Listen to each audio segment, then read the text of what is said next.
Yes, you could be the bottom of the barrel. You could beat your competition with the lowest price, but then your profitability is going to be very small and you do need that high volume and it's a lot of work. Hey guys, Abby Johnson here with Matterhorn Business Development. Today we are busting some myths up in here. We've done some myth busting before in the past, and today I want to specifically talk about pricing. Here at Matterhorn, we are all about making sure that you actually make a profit while you grow, and a big part of your profit is your pricing. Let's dive into these myths surrounding pricing. So the first myth is that lowering your price means you're going to get more customers. Yes, sometimes this works. Sometimes you can run a special or a sale. We did that at the end of the year for our Adventure to Profit program. We ran a special and we did get an influx of sales of people trying to want to take advantage of that. There's things like Black Friday specials or Memorial Day sales or things like that. But I'm talking about in terms of a long-term situation of, hey, we want to grow, so we're going to lower our pricing. For example, I had a client once who was in roofing, and that was his solution, was he was like, I just need to lower my prices and then I'm going to get more customers. First of all, I do have a video on high volume, low margin and why I don't like that. So you can go check that out. But essentially, yes, you could be the bottom of the barrel. You could beat your competition with the lowest price, but then your profitability is going to be very small and you do need that high volume and it's a lot of work. It's a lot of work to sustain. If you need to do 100 jobs a month to pay your bills and pay yourself, whereas if you were priced differently, you only needed to do 70 jobs a month. I'm just using arbitrary numbers here, but the work and the effort to get those 70 jobs is obviously going to be less than getting 100 jobs. So if you're feeling this way where, oh, I just need to lower my prices and that's going to solve my problem, then you might actually have a sales problem, not a pricing problem. So I encourage you to look at your sales process and how to increase your close rate so that you can sell at that higher ticket price. The next myth is basing your prices off of your competitors. So yes, looking at what your competitors are charging is a good gauge. It's a good way to see where you're at in the market, but you can't let it scare you either way. You can't say, oh, that guy down the street's charging less than me, so I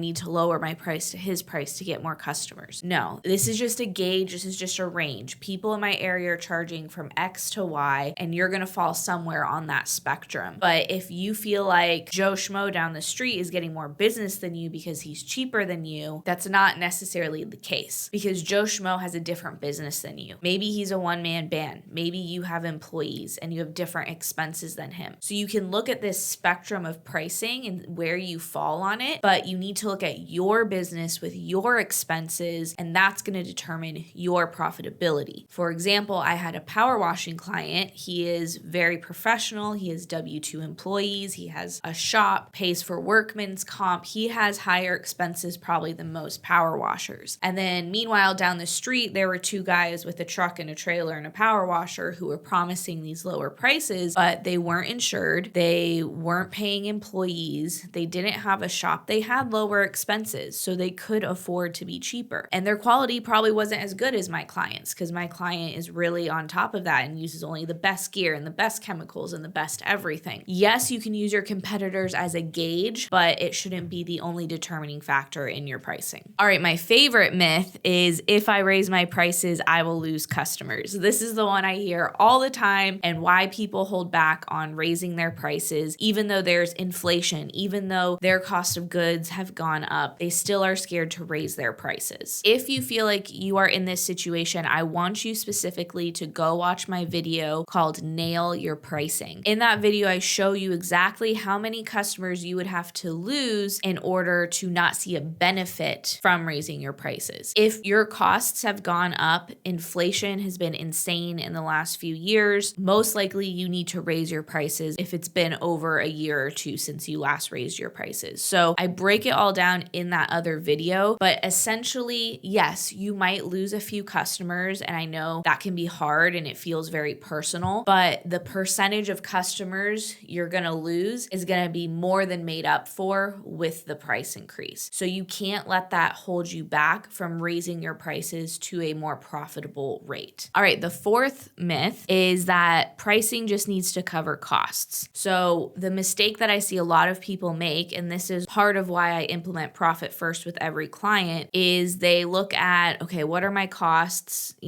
Basic operating expenses, payroll, maybe their salary. And that's what they're factoring in as their costs and basing their pricing off of that. The mistake here is they aren't making any room for profit. They aren't making any room for the taxes they're going to have to pay. They aren't making room for expansion or contingencies, something going wrong. They're basing their pricing off of the bare minimum rather than the actual and the comfortable. So that's what I love about using profit first and tying that in with pricing strategies. That's what I do when I'm working with clients one-on-one is I look at their profit first assessment and I tie that back into their pricing analysis so I can see, hey, do they have enough profit margin to cover their taxes, to cover their pay, to actually set aside for profit and have a reserve in case something happens. So think about that when you're pricing is it's not just about those bare minimum costs. You need to factor in an abundance. You need to factor in for contingencies, for taxes, for these other situations. All right, I hope this was helpful for you. I could talk about pricing all day long. If you are having trouble with your pricing, I really encourage you to start a free trial for our program, Adventure to Profit. I've got a really amazing spreadsheet as part of that program that's going to show you exactly how many customers you can afford to lose if you are actually profitable in your pricing, what you need to do to become profitable. Maybe only certain services or products need to be increased or whatever it may be. It's all in this spreadsheet. So if you want access to our amazing Adventure to Profit program plus this spreadsheet, click down below and start your trial today. I hope to see you in there.